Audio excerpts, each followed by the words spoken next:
I want to go from one fantastic guest to another. The man himself, John Kiriakou, the man my mom, I think, has a bit of a crush on. And she's like, he's so cute. He's so cute. Former CIA officer, co-host. Well, former CIA officer. And John, what is the name of the show that you're on now? Because you're doing two things. You're still going around the world giving lectures, but you're also, if I'm not mistaken, on a YouTube show with Michelle. Yeah, I'm doing two. I have one called Deep Focus with John Kiriakou, and that one's more like in-depth analytic kind of show. And then Ted Rawl and I are doing one called Deprogram. Okay. Yeah, it's an hour of us talking about the news. And knock on wood, they've both been going pretty well.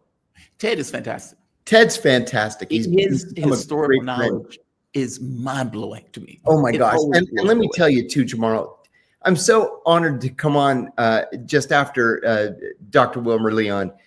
Wilmer, I mean, you and I and Wilmer used to sit near each other in Washington at Sputnik, and Wilmer is just one of the finest minds that's out there in Washington. I miss him, and I miss you working together. It was a lot of fun. It was a lot of fun. Those were the days. How long were you with that network? I was with, I think, 5 years. Yeah, I was 7 years. Wow. 7 years. And you know what? Just yesterday, I had a kind of a prominent whistleblower with whom I've been talking, declined to come on my show because I once had been with Sputnik. Really? Yeah. How do you like that? That's unfortunate. And forgive me for taking up a little bit of time, but I'll repeat what I've said many times on the air. When I was first approached by Sputnik about having a show, I turned them down. And they came back to me about 8 months later and offered another, time, a show. And I said, well, listen, the only way I would do a show is if I could say anything I wanted and criticize anybody I wanted, including Vladimir Putin. And the general manager said, done. Yeah. And I said, would you put that in writing? And he said, yes. People don't know that. People don't know that. Exactly. I don't think people realize when Ted Rawl, when he was talking about trying to get a show on MSNBC, and you can see multiple examples of this. We talked about this yesterday. Yeah, he was like, they didn't allow you to criticize Democrats. He talked about how Rachel Maddow is somewhat of a lefty behind the scenes, but on air, of course, she has to toe a particular line. You can listen to Cenk Uygur, Chris Ball, Ed Schultz. All of these people talk about how either they were fired or had minders on them for the language and the things that they'd say. Hell, Fox News, same thing, or something very similar at the very least. That wasn't my experience, with the exception of maybe when the October 7th happened. That wasn't my experience at all. It's like you. And on October 7th, they asked us just to go easy. Yes, they were like, moderate. Catastrophe, just go easy. Yeah. But after a week, Israel had already gone beyond the pales. Yeah. So at that point, the chains were off. No, I mean, you were very open. Like, it was, all of these people are Americans. You have people who are on the right, who are on the left. If there's any continuity, they're just anti-war, meaning they just don't want wars. But you got to speak your piece. There wasn't this. I did. And on the day that the Russians moved into Ukraine, Michelle Whitty and I began our show by saying we unreservedly condemn the Russian invasion of Ukraine. We understand the background going back to 2014, but we unreservedly condemn the Russian invasion of Ukraine. We call on Russian troops to withdraw immediately. That's how we started the show, and nobody batted an eye. I didn't. I got to be honest. At the very beginning, I was shocked that they went in. Yeah, I was too. But what else were they supposed to do? I've asked people this on more than one occasion. You've had the Minsk agreements 1 and 2. What would the U.S. do? The U.S. would have fled Mexico if Mexico had even come close to that. And it wouldn't have been, okay, we're doing one arm behind our back. There would have been a regiment sitting Mexico left and right over and over and over again. Like, what are they supposed to do? During the Cuban Missile Crisis, we were willing to end the world for our, literally integrity of the state. They had Minsk 1 and 2. They had the Istanbul agreements. That was after they invaded. We overthrew the government of that country in order to put troops, effectively build up their own military. We were killing ethnic Russian Ukrainians, while in the West pretending as if ethnic Russian Ukrainians weren't even Ukrainians. Exactly so right. When Putin was out there begging like a preacher for people to come to Jesus, and all of them say, you don't get security guarantees. What was he supposed to do? I don't know another option for this. Maybe and all of this after we repeatedly promised the Russians that NATO would not expand to Russia's borders. So how can I condemn them going in when I, as an American, knowing what we would do, totally understand where they're coming from? Agreed. Agreed. Yeah, I've had people from NATO on, and I remember we having this conversation, and I'm like, dude, what do you expect them to do? And, you present it in the context of a Cuban Missile Crisis, or if if Russia knocked over Mexico and put it into the Warsaw Pact, what the hell would the U.S. do? And he's like, hey, you make a good point. No shit, Sherlock, I make a good point. Like, yes, they gave you no options. They presented you with a Hobbes choice of either you allow yourself to be militarily surrounded or you invade. Okay. Yeah. What were the Russians supposed to do? Just throw up their hands and say, well, we tried. I guess we're going to be surrounded by NATO. A country that has been invaded through Ukraine multiple times. Yes. Either by Hitler or even in the First World War. They lost 10 million people in that First World War. They lost 30 million in the second. That's right. They're going to be dicey about their borders. It is difficult for me to condemn. It puts me in mind of like when parents, when school teachers, two people get into a fight and they punish both. And it's like, yeah, but both didn't start that. One of them started. That's right. Oh, I don't know. Yes, I don't like the military action. Fair enough. By the same token, I don't know another option. I'm not bright enough to think of another option. Yeah. So I don't know. John, I put you on because there's something, I don't want to get your take on something. So recently, Donald Trump, why do I have Jean-Claude Van Damme on Twitter? All right, let's move past Jean-Claude Van Damme. So recently, Donald Trump said something like Putin has gone crazy because Russia had launched, I think it was like 300 different strikes. I mean, they were pounding the hell out of Ukraine for like multiple days. But this comes after Ukraine had launched like 1,000 missiles or 1,000 drones and whatnot over the course of like 1 week. Deeper into Russia than had ever been done before. Yes, because they decided we don't have manpower, so we will just have drone war. And the Germans last Wednesday lifted the restriction on how deep into Russia German drones can be used. So Merz backtracked on that. Well, two things. Yes, they did. But two, they're not giving the Taurus missiles. Yeah, right. So it's kind of like, yeah, we've listed this restriction. And then Merz was like, yeah, but they were already attacking Russia anyway. Okay, dude, you know exactly what you were saying, right? You put up a trial balloon and Russia has pointed out something that Putin said before. We will attack Germany. Don't F with us. And Merz was like, hey, we're not giving them the missiles. Now the question becomes, because that means Merz lied, because he strongly implied that the missiles had already gone to Ukraine and that they could use those missiles. And then he was like, well, we haven't given them the missiles. We're not going to give it to them yet. I think he's lying now. I think he's lying now. Missiles? I just got back from Europe. I was in Europe for 3 weeks talking about these very issues. Yeah. And I met with a whole bunch of parliamentarians from both the UK and Greece. Mm-hmm. And it's funny, in Greece, where they're much more strongly leftist, they support Donald Trump 1,000%. I've even written about it because it's just so nuts to me. Really? In the UK, where they're more right-wing, even the Socialist Party is really, a center-right party. They are 1,000% pro-Ukraine. Yes. So it's like this role reversal. I think that the Europeans are so panicked that Donald Trump really is going to cut off aid to Ukraine that they're already backfilling. And so when Merz says we're sending missiles to Ukraine, oh, no, we're not sending missiles to Ukraine, he lied the second time. I think the missiles have gone to Ukraine. They already got them. I think they already got them. And besides missiles, they're already getting drones too. Remember Donald Trump complained 3 or 4 weeks ago about how long the United States could continue using $100,000 missiles to knock down $10,000 drones. Right. Well, it's the same issue in Ukraine, where these drones are cheap and they're plentiful, and they're what are colloquially known as suicide drones. So they're not like big Predators or Reapers that are carrying 500-pound missiles. And no, they've got explosives on them. And your job as the drone operator is just to crash them into a target. They're not meant to launch and come back. They're meant to just crash into the target and blow up. Those are cheap and they're easy to handle.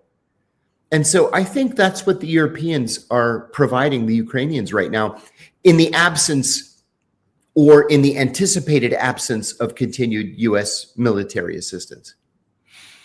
I agree with you. The Taurus missile thing, I also agree with you, because either he lied in the first thing or lied the second time. Second, that's right. And, he's getting hit for basically being contradictory. And you notice there was no complaint that came from the Ukrainians after he made the second statement. There was no reason to complain because they already have the missiles. Well, I hope Germany is prepared to get hit, because Russia. I know, right? But Putin won't hit Germany, because an attack on Germany, like an attack on Poland that everybody was talking about a year ago, is an attack on every NATO country. And so the United States would have to come in, and the war will be so much broader and so much deeper. And you have nuclear powers going head to head. Even Putin wouldn't risk doing it.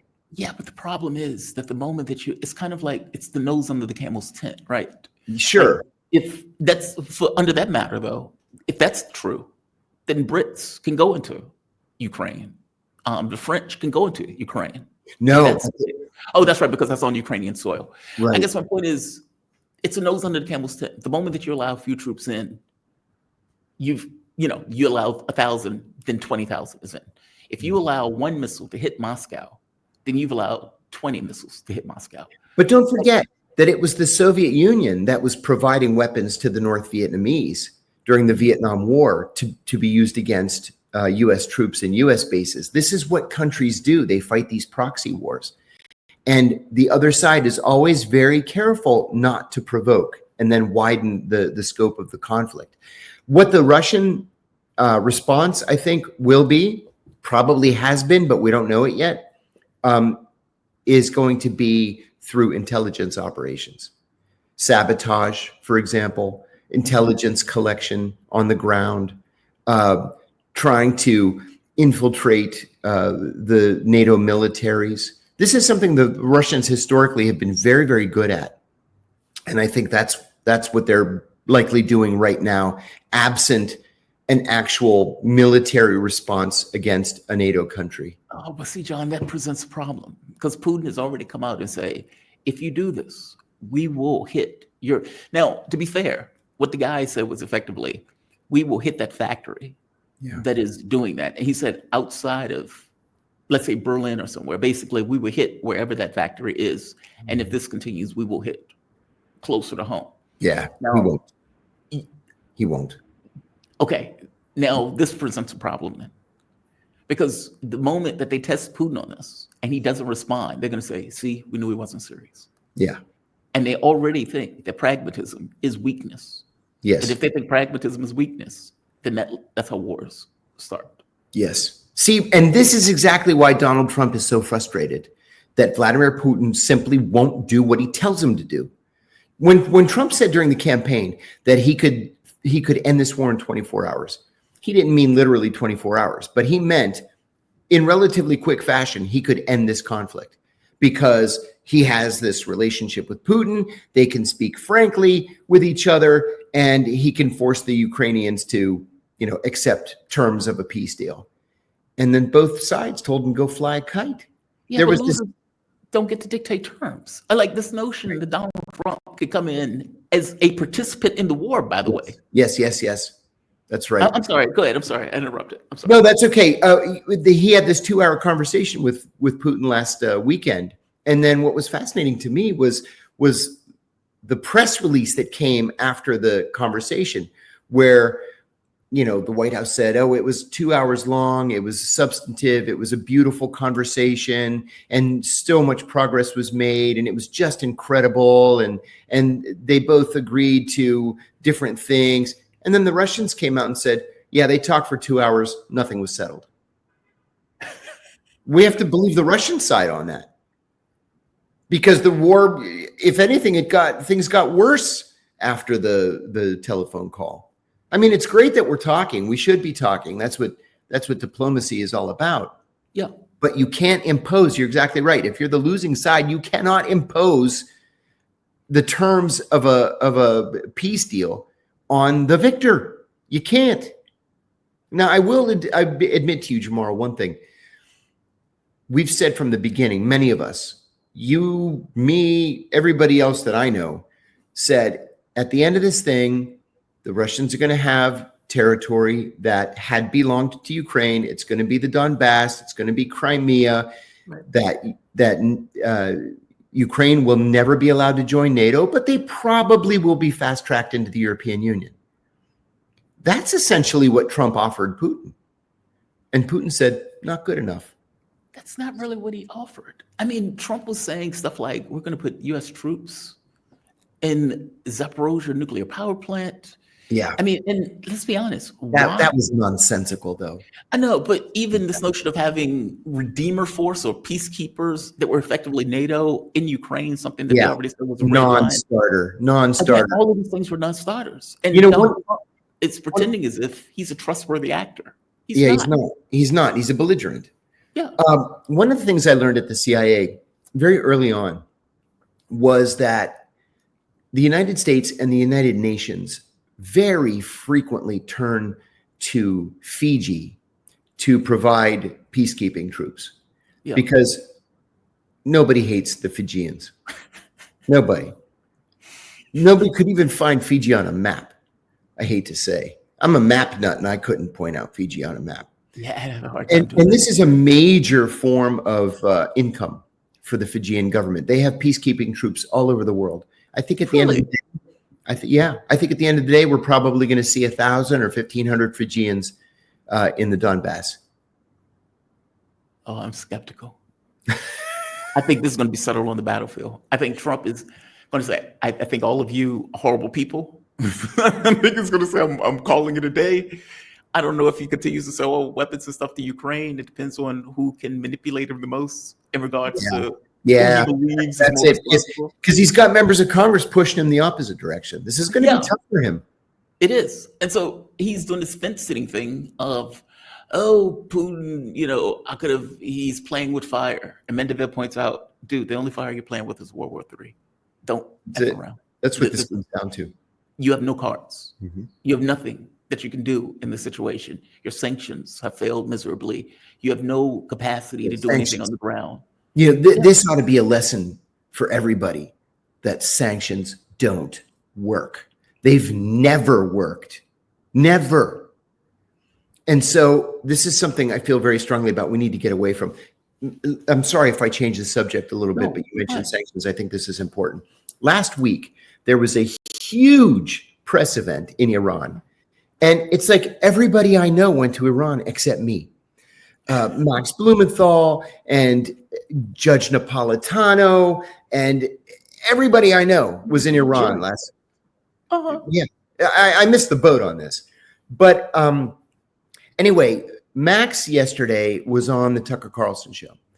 And he said exactly what I've been saying, that sanctions have had literally zero impact in Iran. It's made the Iranians utterly self-sufficient. They produce literally everything they need. Everything. You need tennis shoes? They make beautiful tennis shoes, better than the ones we get because they're made out of leather and they're sewn instead of glued. I know because a dear friend of mine has a pair she bought when she was last there. I've got at least a half a dozen shirts that say made in Iran on the tag. They're of the highest quality. They need auto parts. They manufacture the auto parts. You need to dredge the port. If you can't do it yourself, you ask the Russians or the Chinese to do it. Easy. Sanctions don't work. They're not going to work in Russia, just like they haven't worked in Iran or in Cuba or in Venezuela or anywhere else. And we need to get more into the business of conducting diplomacy, right? Which is hard work. It's a hell of a lot easier just to call the Treasury Secretary and say, impose sanctions on XYZ country than it is to actually engage that country in diplomatic talks over the course of a year or 2 or 10. But we should take a lesson from Iran that sanctions don't work, and we should move away from this stupid idea of sanctions vis-a-vis Russia. What was the event? You know, it was this international press thing. I have a friend, a Greek-American friend who lives in Greece, and I was going to be on his show, and then he said, hey, can we wait a couple of weeks? I need to do this press event in Iran. I said, oh, Iran, hey, have a great time. I'd love to go to Iran. And then I happen to watch Max Blumenthal, and there's Max in Iran. And then here's Aaron Mate, and he's in Iran. And Judge Napolitano's doing a show from Iran. And then Ray McGovern goes from Moscow, where he met with Putin, to Iran. I'm like, what the heck am I missing over here? And Max is like standing in front of the doors of a synagogue in Tehran saying, look at all these Jewish Iranians that are going into their synagogue with freedom of religion. Then he goes to an Armenian church in Tehran. Look at all these Christians that are practicing their faith. And he's interviewing Iranian governmental leaders, and he's going around town with Mohammad Morandi. And it's like, oh my God, I really missed the boat here. Nobody invited me. The China Iranian rail opening, because I know that opened, I think it was a couple of days ago. That's another thing. That's another thing. See, and this is pulling out of the JCPOA was just an awful mistake, because the JCPOA called for the lifting of trade sanctions, right, with every country that was a signatory. So the UK, France, Germany, Japan, they all lifted sanctions on Iran. The United States, we started trading with Iran, and then we unilaterally pull out of the JCPOA, and all these other countries are saying, no. You told us that we could trade with Iran. Just because you decided to change your minds with a change in administration doesn't mean that we have to abide by American policy. We like trading with Iran. And so the Brits, the French, the Germans, the Japanese, the Russians, the Chinese, the Indians, they're all trading with Iran. The Iranians have everything they need. They don't need us. They don't have any incentive to bow down to us. We blew it on that. Donald Trump blew it on that. Donald Trump is blowing it on a lot of stuff. Yeah. I mean, the fact of the matter is, when this first started, he should have just walked away, said, this is Joe Biden's war. Yes, that's exactly right. And now this is effectively his war. I think what I was trying to get at has to do with the secondary question that was asked of Donald Trump after him saying Putin is crazy and everything else. Yeah. And his comment bugs me, because it's like, dude, you have a video on Twitter where you are chest thumping, murdering maybe, let's say, 30 Yemenis, civilians, who are at, what is it called, El Fitar celebration, that you are calling terrorists. There's not a gun in sight. None of these people are terrorists. They're just civilians. And you murdered more people in that one strike than the Russians did in hundreds of strikes all across Ukraine, who hit, I think, killed 13 people. Yes. And it's not to minimize 13 people. It's trying to make the point of, in the context of the number of strikes. Yes. You've killed more in one strike. You've blown up apartment buildings to get one guy, killing more people in that strike. And he's like, Putin's just gone crazy. Yeah. It's like, okay, dude, calm down. Right. But it was the secondary question that asked them, where they said, hey, you realize that they nearly tried to take Putin down in a helicopter, right? And he says, I didn't hear anything about that. Yeah. Now, for one, it is very possible that it was Western intelligence that gave him the information on Putin's whereabouts. There's that. So it's very possible that Trump did know, and he just lied, because Trump lies as easily as he breathes. Two, even if he didn't know, the Russians have been running with this idea over and over again that Trump is being filtered. Trump is not getting all of the information. Trump is being managed. He's being maneuvered. He's being, and I was talking back and forth with Maloof about this. And I was kind of going at Maloof saying, dude, A, I don't know if that's true, because Trump lies as easily as he breathes. Two, if it is true, he still hired those people. Trump was in office once before. And so the idea that he didn't know that he would be managed and maneuvered by the people around him is nonsense. People are policy. You chose the people to put in your administration. It's still on you any way you look at it.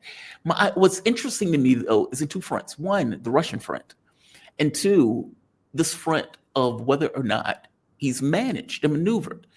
Give me your take on that. I mean, for one, you were during the Bush administration. Was Bush being managed? Oh, yeah. What does it even look like? Oh, yeah. Is Trump being managed now? Meaning, is he just incurious where he doesn't ask any particular question? And if he doesn't ask, they don't tell because they don't want him to know anyway. Like, what does that look like in practice? Like, are the Russians right that the information is being filtered to him in a way where he legitimately may not know what's happening day to day? I think that's the case. I think that's you really think that's the case, that he just doesn't know? We saw it this weekend. We saw it this weekend when a reporter asked him a question related to Russia. And pardon me? It was that question where they said, hey, they nearly took down Putin's helicopter. Exactly. And he said, didn't hear anything about it. Didn't hear anything about it. It's because he wasn't briefed. He's being ill-served. Now, some might argue that it's because he fired 400 staff members from the National Security Council last week. It could be that. It could be that. It could be that he's being managed. I doubt it because that's a little bit too sophisticated for the staff that's left. Yeah.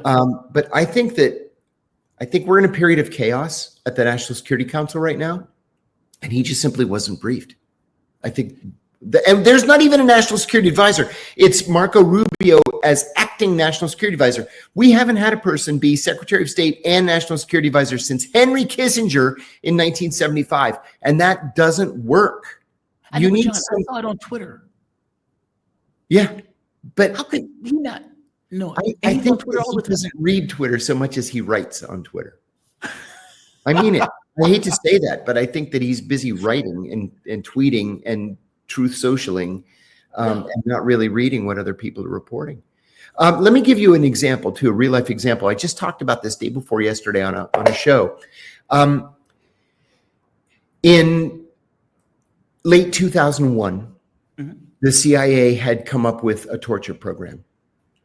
And the CIA wrote a presidential finding that the Justice Department approved and the National Security Advisor, Condi Rice, approved. So all they needed to implement the torture program was the president's signature on it. George Tenet took the draft finding to the White House for the president's signature, and he ran into Dick Cheney in the anteroom of the Oval Office. Cheney said, "George, what are you doing here?" George said, "I've got the draft finding on enhanced interrogation for the president's signature." And Cheney said, "Oh, I'll take it. I'll get the president to sign it." George said, "No, that's okay. The president's expecting me. I'll get the president to sign it." Cheney says, "No, I'll get the president to sign it." And George left. So until the Senate torture report was released in 2014, 13 years later, we always just assumed that George W. Bush had knowingly approved of the torture program. Oh my God. Are you serious? And now historians are saying George W. Bush may not have known anything about the torture program. That it was Dick Cheney that either had it auto-penned or asked the president to sign it without telling him what it was. So when George W. Bush claimed ignorance in 2000, when did I blow the whistle? 2007, when he said, "I don't know this man. I don't know this man's motivation. I don't know why this man threw me under the bus." I've come to the belief that maybe Bush didn't know that he had approved a torture program. Oftentimes, Jamarl, presidents are cut out. Now that's the definition of a deep state right there. That's astonishing. Yeah, it's sick. That's astonishing. I mean, I heard Bush, I did hear something about that where Bush was like, hell yeah, waterboard him, but this was like after the fact when he didn't want to feel like he was under baseball. Yes.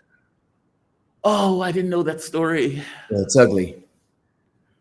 So I guess to put a button in this, it is indeed possible that if the president is not curious, if the president doesn't want to know, that the American public on Twitter could be more informed than his staff and even the president himself. Yes, it is absolutely true. Look at the Clinton administration. In his 8 years as president, Bill Clinton was briefed by the CIA 3 times. That's it. Al Gore was briefed 6 days a week for 8 years. It was Al Gore running intelligence and foreign policy, not so Bill it was Clinton. filtered through Al Gore. Whatever was going to go to Bill Clinton. Wow. Now Gore was good at it, right? So Clinton handled Iraq and initiated talks with the North Koreans and pushed the Middle East peace process. So Gore was good at it, at keeping the president fully briefed. But some people aren't, and some presidents just aren't curious. John, that's unfortunate. Yeah. That's deeply unfortunate. Because for my take, it was, and I don't have time to get to the other part, but the other thought was, whether it's true or not, the Russians is trying to save face for Trump. Because at the very least, they want to keep the charade up that he is a mediator, because they believe that they can get more out of him if he can be managed, as opposed to, let's say, some other rando that may take over after Trump. Like, meaning they're trying to get what they can get out of it now. Yes. As opposed to what may come after Trump That's leaves. right. Wow. That's right. John, you are, I swear, man, the stories that you have and the life that you have led is just fascinating. I'm going to write them all down. Yeah. Former CIA officer, also host of Deep Focus. He's also with Ted Rawl on Deep Program. Definitely check him out. By the way, John, when are those shows? When do they air? We are in the process this week of making them at the same time every week. So Deep Focus, we're looking at Tuesday, Thursday. And Ted and I, we did one yesterday. We're doing one Saturday, but we're going to go Monday, Wednesday, Friday. Okay. All right. I'm going to put it in my calendar, so you need to stick with the schedule. Thank you. You have a good one, man. You be safe. You too, buddy. By the way, are you still doing the events over the course through Europe? Yeah, I intend to spend most of July in the UK. I've got 38 dates in UK. I've already done 10. So we're going to try to finish up the UK in July. And then we were going to go to Australia, New Zealand right after that. We decided to go across the United States instead. And then I'll do Australia, New Zealand in the fall. Badass. You have a good one, my man. Thank you. Thank you. I really appreciate it. Take care of yourself. All right. I would like to get the man is